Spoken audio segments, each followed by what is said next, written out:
Working. Recording in progress. Well, welcome everyone to this foggy Tuesday morning, and I'm filling in for Commissioner Lopez. Commissioner Tony House. I'll call this Los Animas County Board of County Commissioners regular meeting to order this Tuesday, October 7th, 2025. It is 9 a.m. First, we're going to start with an invocation by Commissioner Lucero, followed by the Pledge of Allegiance. Please rise. Dear Lord, thank you for the peace that only you can give. We pray that you come into our lives and give us strength and knowledge to be able to share your word, no matter where we are, and no matter what we do. May we do it in your name. In Jesus' name, amen. Pledge allegiance to the flag of the United States of America, and to the republic for which it stands, one nation, under God, indivisible, with liberty and justice for all. Thank you, gentlemen. Roll call, Mr. Garcia. Commissioner Lucero? Here. Commissioner Lopez? Here. Commissioner Hess? Here. Item 2, consideration of minutes. Commissioner, agenda for approval? Approval of the agenda. I'll entertain a motion. Are there any additions or corrections? No changes, Commissioner. I move to approve the agenda. I second the motion. Commissioner Lopez? Yes. Commissioner Lucero? Yes. Commissioner Hess? Yes. All right, now get a little ahead of myself. Consideration of minutes. Are there any corrections or additions on any of these items, Commissioners? No, Commissioner, I will entertain a motion if it may be okay with the chair to approve them as a group of minutes. It's a consent agenda item. You're making the motion? That is correct, sir. Okay, I'll second that. Commissioner Lucero? Yes. Commissioner Lopez? Yes. Commissioner Hess? Yes, let me read those minutes just for clarification. Item 2A, regular meeting minutes of September 16, 2025. Item 2B, special meeting minutes of September 22nd, 2025. Item 2C, special BOE, Board of Equalization, Senior Property Tax Exemption meetings minutes of September 25, 2025. And special meeting minutes of September 25, 2025. Thank you, gentlemen. Reading of correspondence. Commissioner Lopez, would you like to go first? Yes, sir. Thank you so much, Commissioner, and I really want to thank you for allowing me the opportunity to attend this meeting at the Zoom.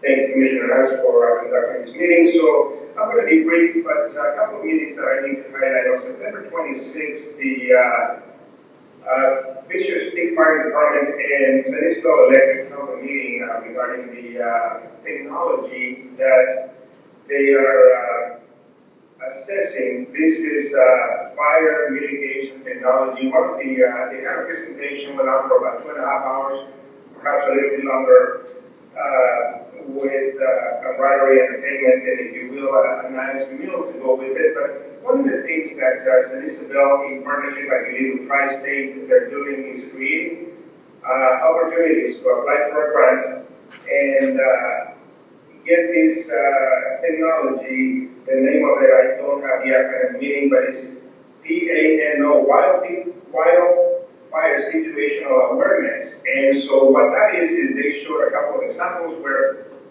if there is a fire downrange, the cameras are able to detect, and through simulation of artificial intelligence and a human being on the other side, he sends the signals to the main central station as to what, if this is a real fire, smoke, so on. And so they went back and forth with a couple of exercises.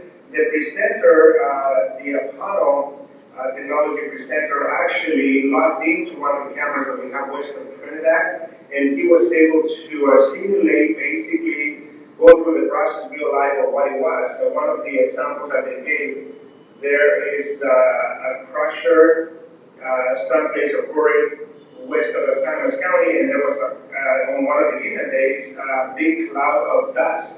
The camera submitted that, and by the artificial intelligence and the technology that they have,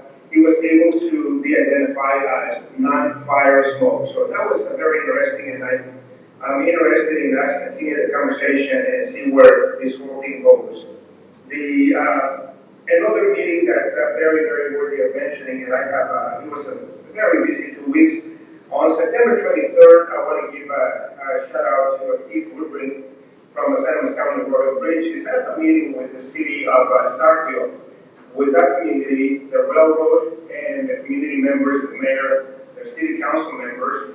And there was a hearing. If you remember, commissioners, we had someone came and did a presentation as well through the road and bridge to our county representatives that the railroad was going to be proposing to close one of the two entrances that go into Starkville. They have two entrances on the south end and north end.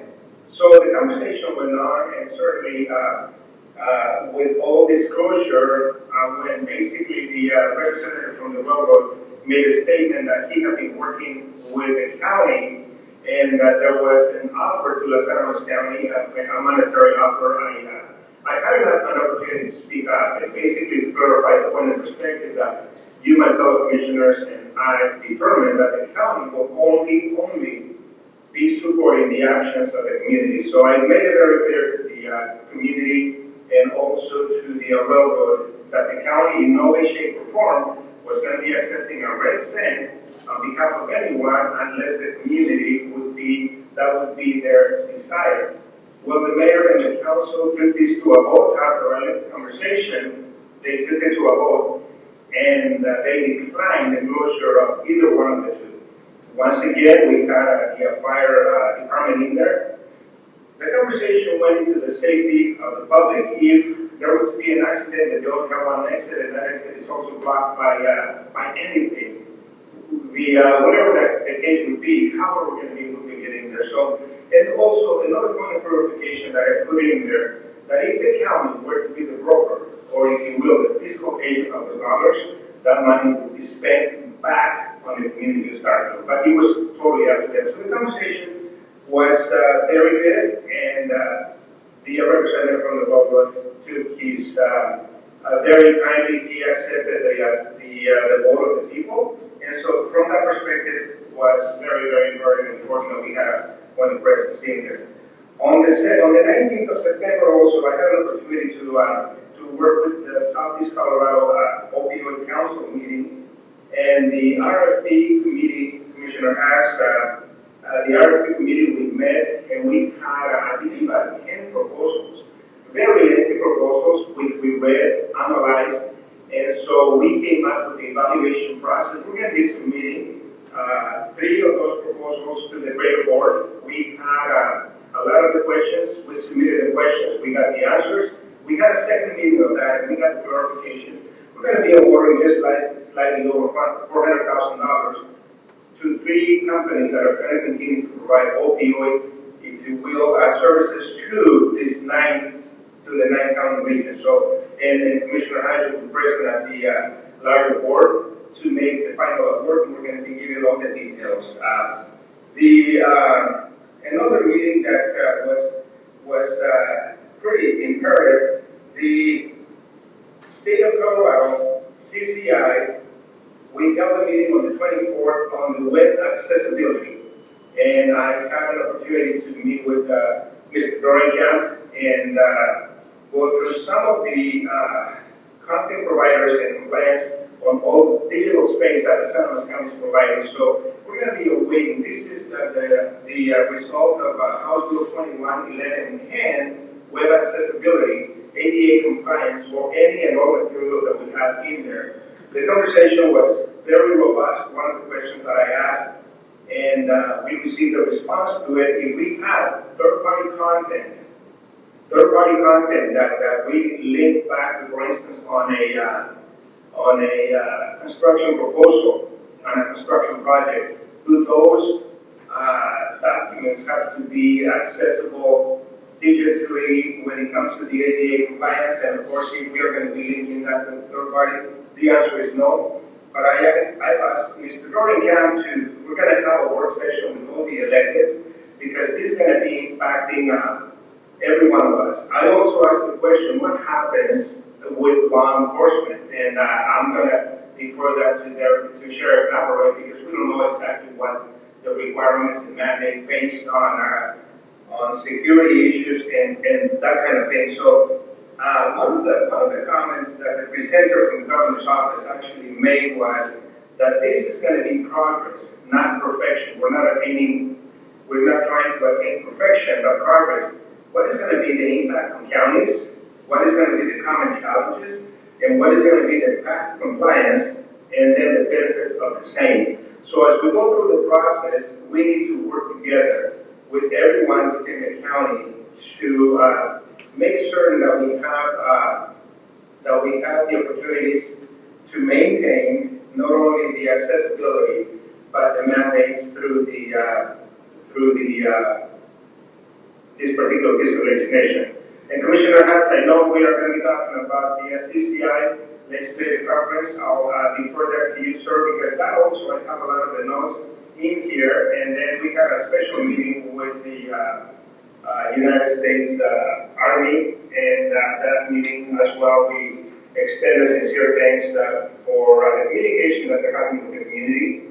And they basically will continue to provide information to not only the Board of County Commissioners when it comes to any and all activities that are happening in Dominion County.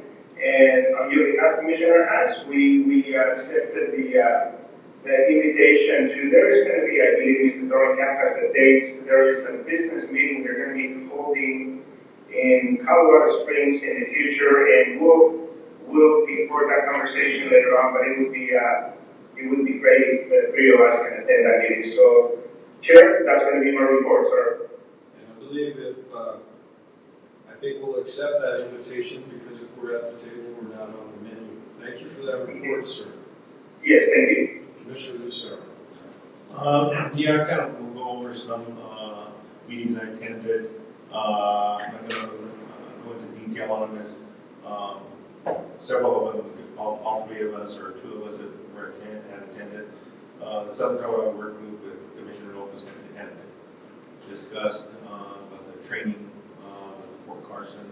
I won't elaborate on that. I will let you know there is a meeting on October the 22nd at the Trinidad Community Center.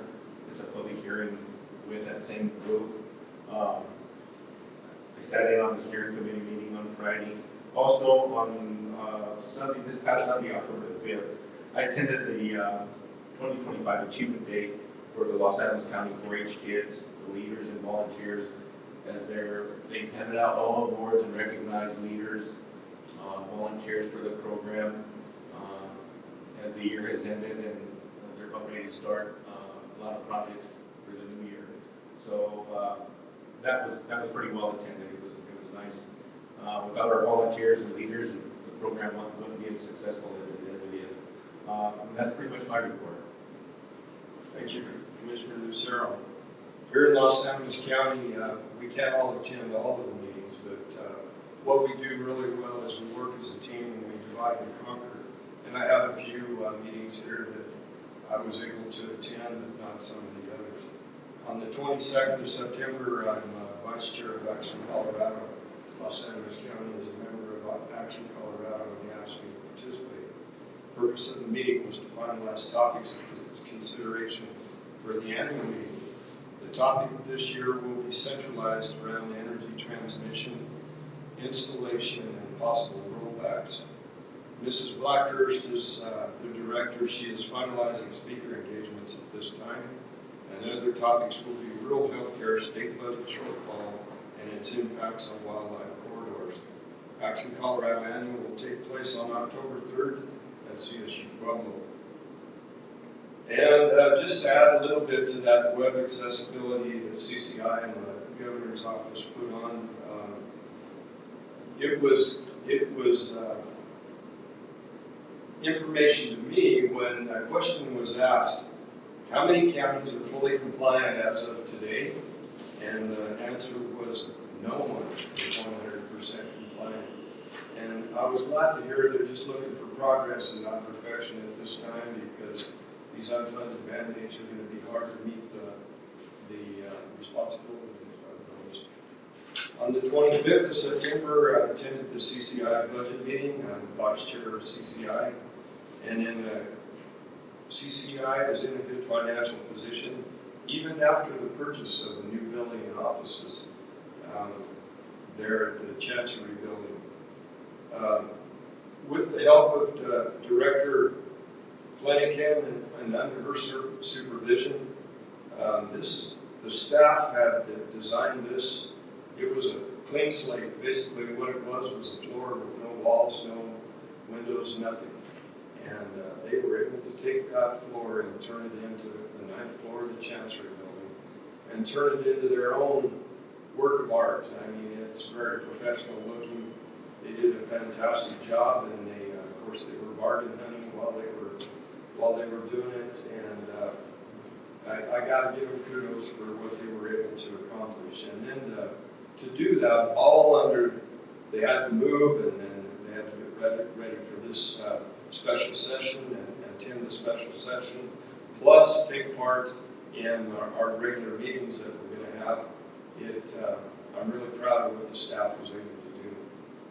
On the 2nd of October, CCI and NOLA had a Colorado Strategic Growth Report, and the meeting was offered by NOLA's Water and Land Use Planner, Scott Williamson.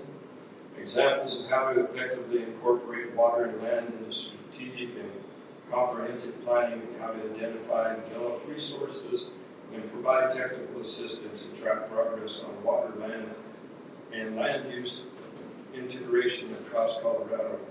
There was a lot of concern from county government officials that these rules and regs would usurp local control and county 1041 powers, and this board will keep an eye on that to make sure that doesn't escalate into what we think it probably will.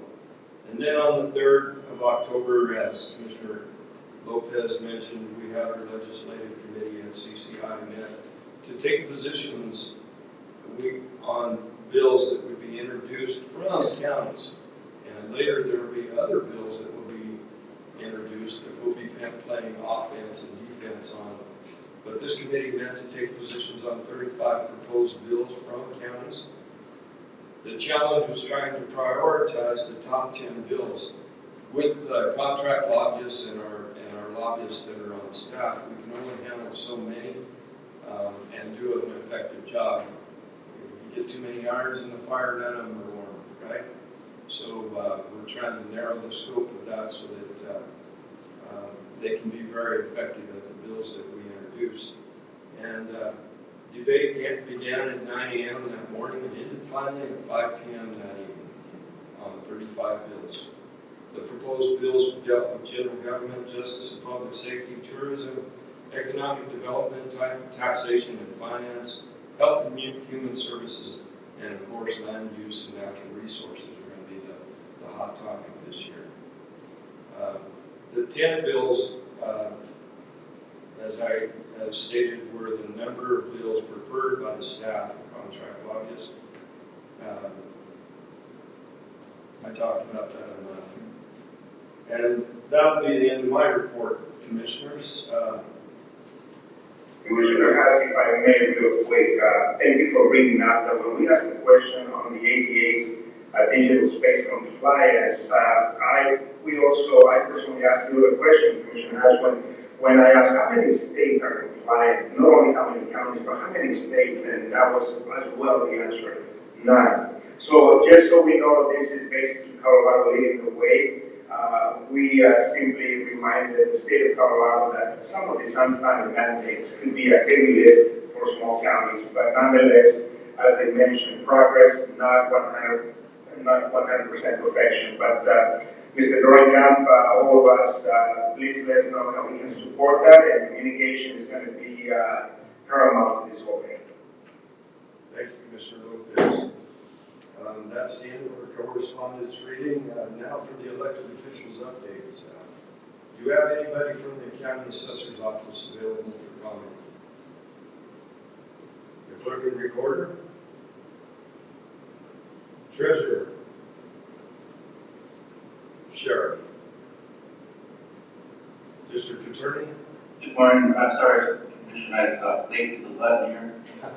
Just one update I'd like to give to the board is we did get our medical sensors installed, 5 of them that were approved for installation, so we're going to continue to monitor, they're up and running, and we're documenting to see how that's going to benefit our facility medical-wise, and hopefully helps with this opioid issue that we're dealing with, but we'll keep you updated, but they are installed and up and running.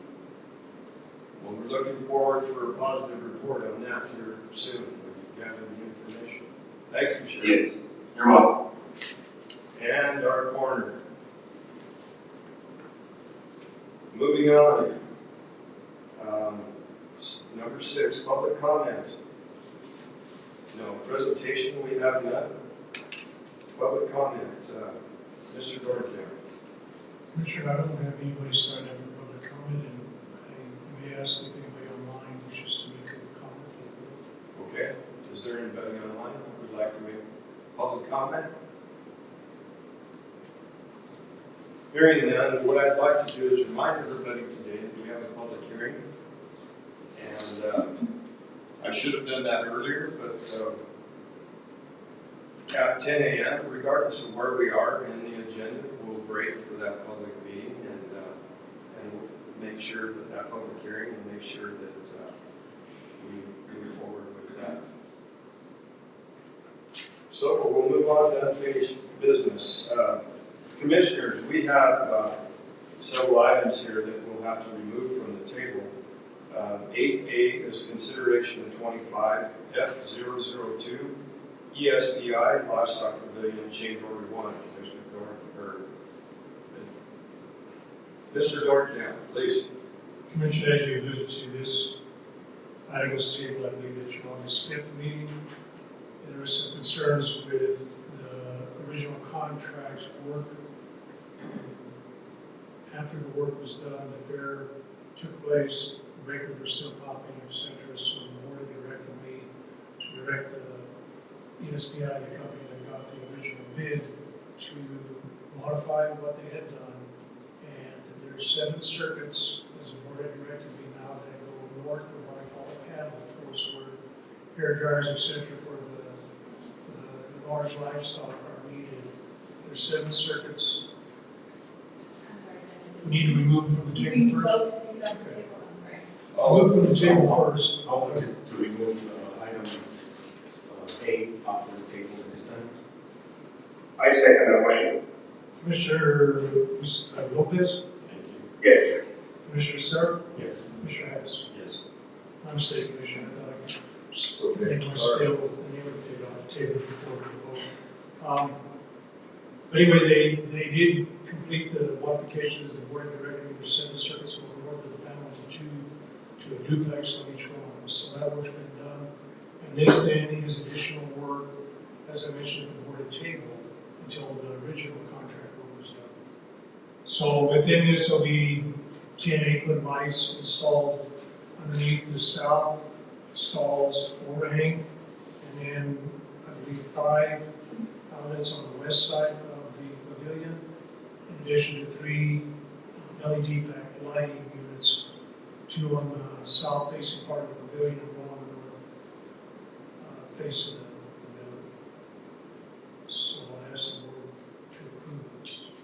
Did you get to take a look at in the pavilion? I'm sorry? Did you get to take a look at the work in the pavilion? I get a person with that. Also, the lights that are on the stalls, on the south stalls, do those automatically go on at night? Because I notice at night they're on. Yes, Commissioner, what my understanding is they're formally take, I believe it's called, and when the sun goes down, the lights come on. We had discussion about that yesterday in our staff meeting, that we would evaluate how that works, but there may be a need to change that to perhaps a motion detection on and off. I'm not sure, but I received that, so we thought we would maybe this, and if we need to modify that. Mr. Lopez, Commissioner, any Yes, comments? Mr. Dorncamp, my question is, given all the recommendation from this board, both to you, to be communicated with the contractor For the record, on this change order, sir, is that from your perspective going to be meeting all of the requirements as we go through this county fair and so on? Commissioner, I spoke with one of the fair board members and reiterated that there's going to be an educational process for the 4-H participants, that in each one of those duplexes are going to plug in one of those high wattage air dryers for the animals. They plug 2 of them into it, just to trip the breaker, because they're like 1,500 watt, 2,000 watts, and the breakers are 20 amp. So there's going to be an educational process that they only plug one of those air dryers into one of those duplexes. But there's 7 of them there, which is what this board member asked us to install. But in addition, the other outlet maybe only have like a fan or something else, but nothing with a heavy wattage. So it's going to be an educational process to those participants. But back to your question, yes, everything's ready to modify as the board be ready. And hopefully those young ladies and men will leave their pigtails at home so that they don't have, consider that one of their plug-ins and then have 5 hooked up from them. Yeah. Well, we're going to have current control something. Yeah. We'll send Dorian Camp out there. Fair board. Yeah. Okay. Commissioners, I entertain a motion, please. I'll move to, Yes. Go ahead, Commissioner Cruzero, go ahead. I'll move to approve the change order 25F002 ESPI Livestock Pavilion. I second the motion. Commissioner Lopez, Yes. Commissioner Sarah, Yes. Commissioner Hess. Yes. The next item that needs to be removed from the table is consideration of Adams Electric Change Request 1002 PRF Surge Phase Loss. Commissioner, I will go ahead and make that motion to remove from the table item B, 8B, consideration of items electric change request 1002 BRF surge phase loss. I'll second that. Commissioner Sarah, Yes. Commissioner Lopez, Yes. Commissioner Hess. Yes. Commissioner, before you for your consideration is Adams Electric request, change request 1002. Commissioner Hess noticed in a prior, when I brought this to the board at your prior meeting, that there was some verbiage in there that was not necessarily contradictory once I actually figured out after talking to the consultant on this, what exactly what they were talking about, maybe in Adams. Adams, in the original submission for just under $6,000, and in there, prices not include surge suppression and phase loss monitoring devices supplied by others. And in essence, Adams' position on that one was that Billy or some other third party was going to be supplying those units. What you're seeing before you is with Adams Electric supplying those 7 surge protection units and the cost of installation, which is $12,475. And when I spoke with Billy, our design build contractor, they said, as per information in the packet, that's reasonable, it's in line with what other entities have been paying for those surgery protectors. And the unit protectors are needed. This past, I think it was spring sometime, there was a power surge in the city that then affected the courthouse, and typically it doesn't affect much here because we have a lot of surge protectors for our servers and laptops and computers and everything. But what did happen was one of the heating units within the HVAC system got destroyed. And these surge protectors will not only protect those heating units, I believe there's 4 throughout the building, will also protect any other devices that may not have surge protectors on them. This is going to stabilize the feed coming into the courthouse from the city. And I'm not faulting the city, but it's antiquated and their infrastructure is and our infrastructure is, so that's what these surge protectors are for. That panel that was damaged, do you have any idea what that was, what cost it was? Commissioner, I don't believe we were billed for that because it was under warranty. Granted, they point the finger at the surge, but I don't believe there was anything within those warranty documents that stated that if it was a surge, that we ended up paying for whatever was destroyed by the surge. Because we can't control the surges or the drops. Well, the reason I was asking for $5,685 for these surge protectors, if the panel costs $3,000 to reinstall, the money well spent. That's true. Commissioners, any other comments? No, sir. I would entertain a motion. I will move to approve Adams Electric change order request 1002 VRF surge phase loss protectors for $5,685. I second the motion. 12,000%. 12,000. Stand corrected, the amount is $12,475. I second the motion with that correction. Commissioner Lopez? Yes. Commissioner Sarah? Yes. Commissioner Evans? Yes. One moment, we're looking at numbers here. I had a question on the signature portion. Okay. Moving on, 8C, consider, we would have to remove this item from the table. Consideration of Adams Electric change request 1003 unit heaters. Commissioners, I'll move to remove this 8C from the table. I second the motion. Commissioner Lopez? Yes. Commissioner Sarah? Yes. Commissioner Evans? yes. Mr. Gordon.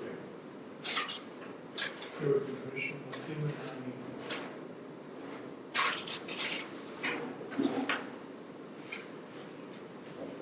Commissioner, before you for your consideration is Adams Electric change request 1003 unit heaters.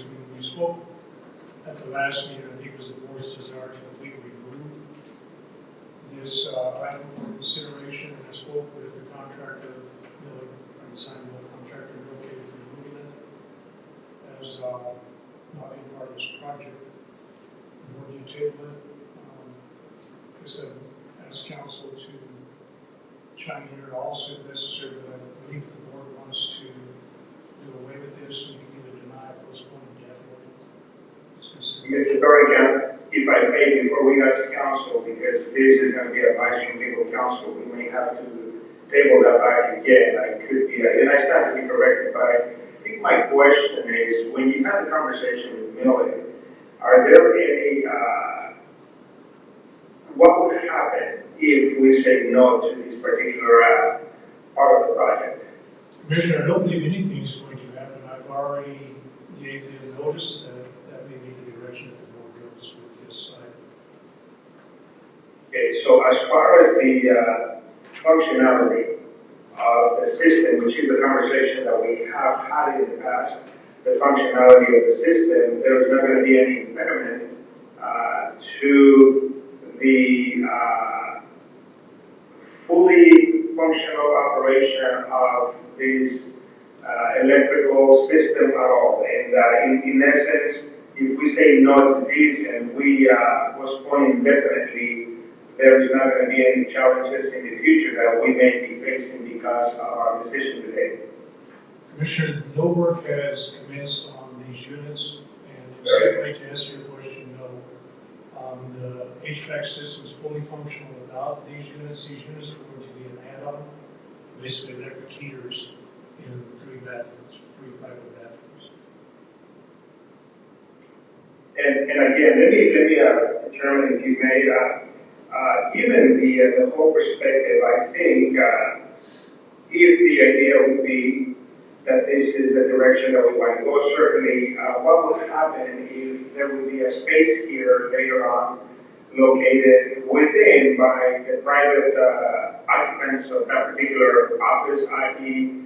restroom facility, is that going to create any challenges with the electrical capacity? Commissioner, I can't answer that question because I don't know if these 3 called private restrooms, for lack of a better way to describe them, have current outlets in them, or if the occupant would need to run an extension cord and a heater, and the extension cord outlet that they're plugging into, maybe they've overloaded it, it's gonna pop breakers, I can't answer that question. Yeah, and I really want to thank you for that. And, you know, the idea here is we're going through the fiscal challenges that we're going through as a county. I also want to be very cognizant that these dollars that our taxpayers and trust us with are going to be put in the best places. And so definitely, commissioners, I yield the floor back to you all. Commissioner, did you make a motion to table that, or? Well, I have not made the motion. I was simply getting clarification on my questions. Okay, any other comments, Commissioner Lucero? I have none, other than the 3 unit heaters, for the bathrooms, I think one of them, there's already a heater in there, so I don't know about the other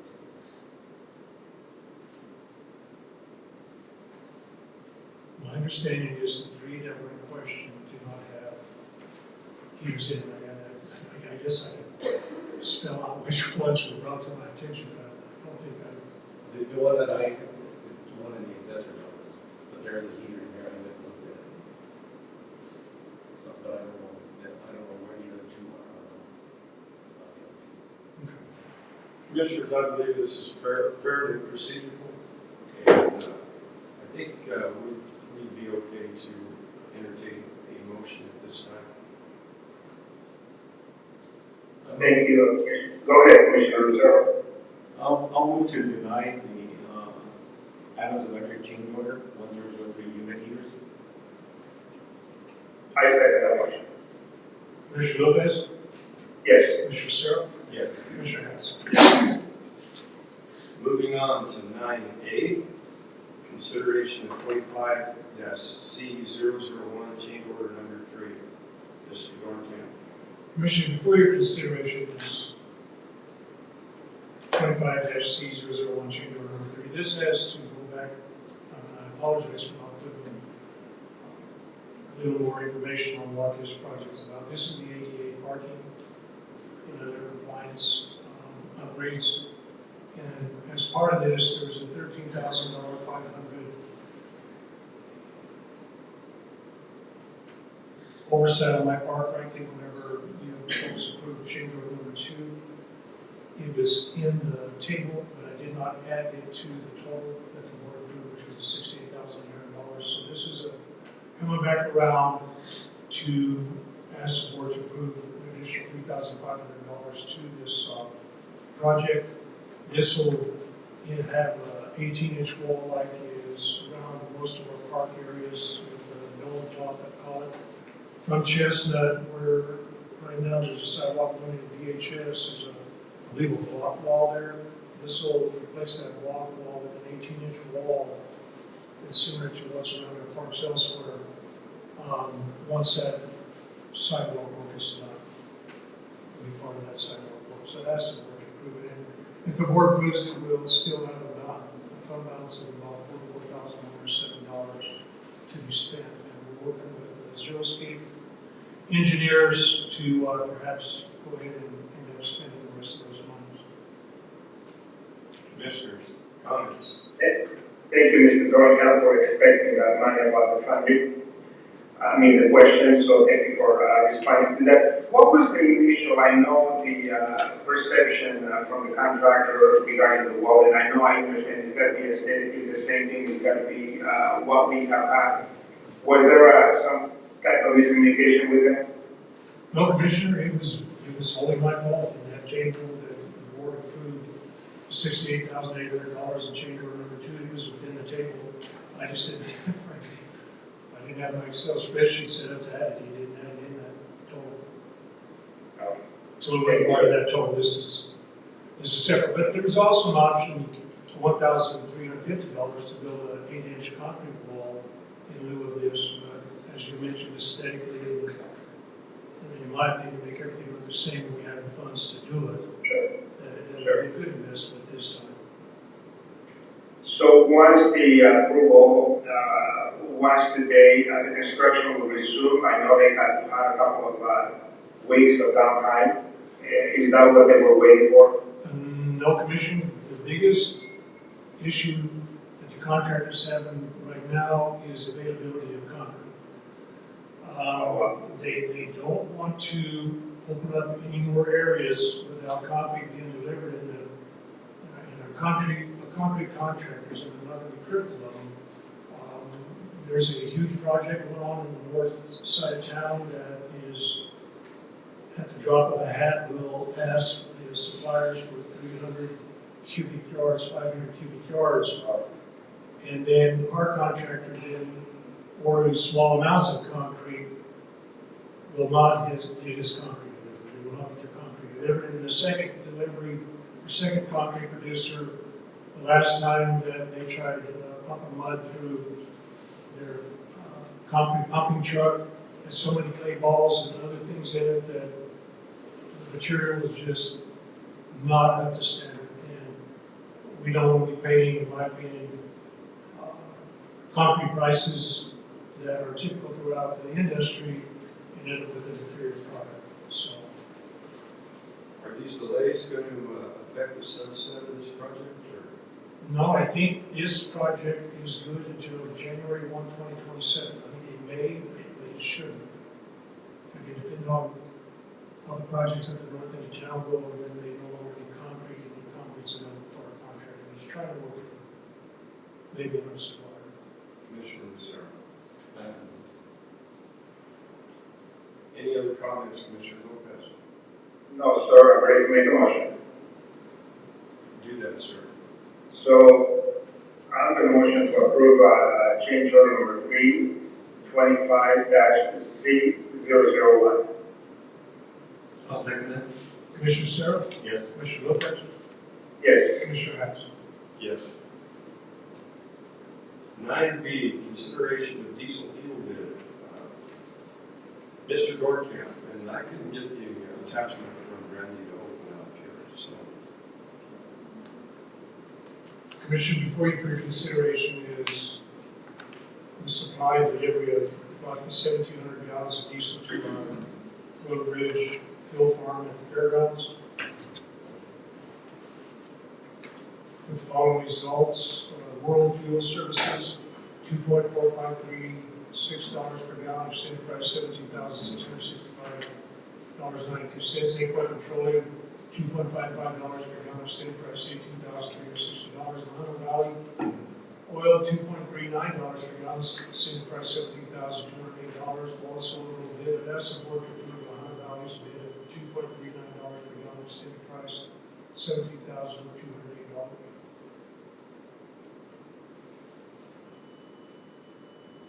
Commissioners, I entertain a motion. Yes, I move to approve the diesel fuel bid to Oil, $2.39 a gallon for the total amount of $17,208. I'll second that. Commissioner Sarah? Yes. Commissioner Lopez? Yes. Commissioner Hatch? Yes. 9C, consideration of Sheriff's Office Salamander Renewal Agreement. Mr. Dorkamp. Commissioner, before you for your consideration is the Sheriff's Department renewal of the Salamander line, hardware and software. I don't know, Sheriff never had to see along. This is. Yeah, this is the annual contract for our software for our identification cards for the printing system at our office, but it just needs to be renewed and signed before the board. Thank you, Sheriff, and has council had an opportunity to look at his contract? Any language that may arise, any questions? I've reviewed, Commissioner, I have no legal concerns. Thank you, Madam Council. Pretty straightforward contract. Any other comments, Commissioner Lucero? I would entertain a motion. I'll move to approve the Sheriff's Office Salamander Renewal Agreement. I second that motion. Commissioner Lopez? Yes. Commissioner Sarah? Yes. Commissioner Hatch? Yes. 9D, consideration of retail liquor license renewal application for Romero's Liquor. Commissioner Dortemp or the clerk or reporter. Commission for your consideration is Romero Liquor's annual liquor license renewal for the council. Council. Yeah. Thank you. Thank you, Commissioner. I reviewed the application and it appears complete. Commissioners. Yes, having always so good to look to the right side of a table, and you get a lot of approval, and thank you, council, for going through the paperwork, and also have an opportunity to go through the documents. I will make a motion to approve the retail liquor license renewal application for Romero's Liquor. I'll second that motion. Commissioner Searle, Yes. Commissioner Lopez, Yes. Commissioner Hess. Yes. 9E, consideration of Tri-State Perry Stokes donation MOU. Mr. Dortemp. Commission for your consideration is Tri-State MOU donating $40,000 to the county. The board approved actually almost an identical one to this, with the exception of the dates that have changed to reflect what is currently going to transpire. One thing I asked the board to consider, and I've left Tri-State's representative the message, and also returned an email, is on Article 10, Tri-State in the library, and that should be Tri-State in Los Angeles County. On the old MOU, we're not going to change it. I did not catch this on this MOU until this morning, and the council also brought it to my attention. That needs to be changed, so if the board is going to approve this, I'd ask the board to approve it with that change on Article 10, said library, Los Angeles County. Great, Mr. Dortemp, if you would please also any donation that we receive from any entity and the purposes thereof, let's post that on our website. Let our constituents know that way it gives those entities the proper recognition, even through digital media that we can access on their, on their representation. So. Any comments, Mr. Searle? That, I would entertain a motion on that condition. I'll move to approve the Tri-State Perry Stokes donation MOU with the correction to Article 10 of the contract. I second the motion. Commissioner Lopez, Yes. Commissioner Searle, Yes. Commissioner Hess. Yes.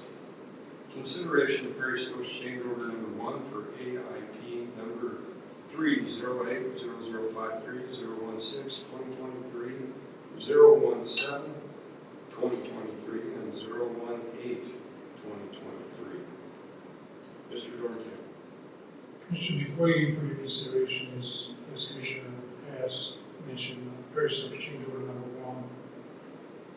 This change order is to account for the installation of a culvert out there at the airport during a taxiway work. Apparently, they found that that culvert had been gone through, for lack of a better way of describing it, when electrical was placed on the suit of the lighting around the runway, where it was put in the lighting, just trenched through it, for lack of a better way of describing it. And then also there was additional asphalt binder, which is for us asphalt, added to this project. So that's what this change order is for. I believe the total change order price is $21,531.38. I would ask Finance Director Colby if there's anything that I missed, please add to it. No, I spoke to Joseph from FAA, and I still think that there's still a shortage, but I think we'll have to look to grant 19's funding. We went over the balance on this, so ready to go. Council. I reviewed the legal concerns. Commissioners. I have no question. So I will be honored to make that motion to approve Perry Stokes change order number 1 for AIP number 308-0053, 016-2023, 017-2023, 018-2023. I'll second that motion. Commissioner Searle, Yes. Commissioner Lopez, Yes. Commissioner Hess. Yes. Item G, consideration of resolution 25031, appointing Travis Jones to the Los Animas County Planning Commission. Mr. Norcamp. Before you commissioners is resolution 25031, appointing Travis Jones to the planning commission.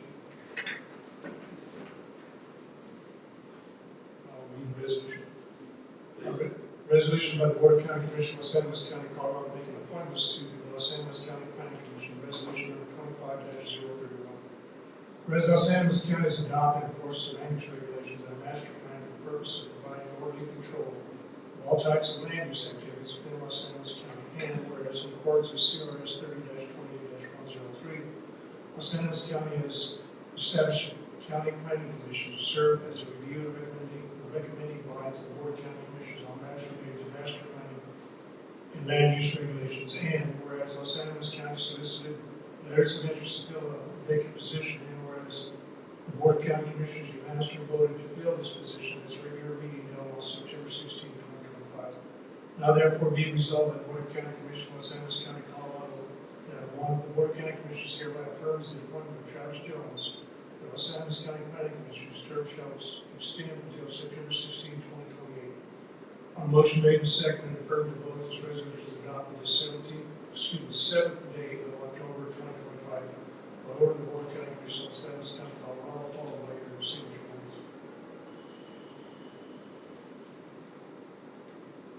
Thank you for his willingness to serve, Mr. Travis Jones. Commissioners, any comments? You know, it's nice to see somebody step up, because we always have trouble finding people to fill these positions. So, and we still have, if anybody's interested, we still have openings. Commissioner Lopez. No questions, sir. The honor to once again give a shout out to Mr. Jones for his willingness to serve on this very important commission. So I make a motion to approve resolution 25031, appointing Travis Jones to the Los Angeles County Planning Commission. I'll second that. Commissioner Searle, Yes. Commissioner Lopez, Yes. Commissioner Hess. Yes. And at this time, we're going to take a 5-minute break before our hearing ensues, and we'll be back shortly.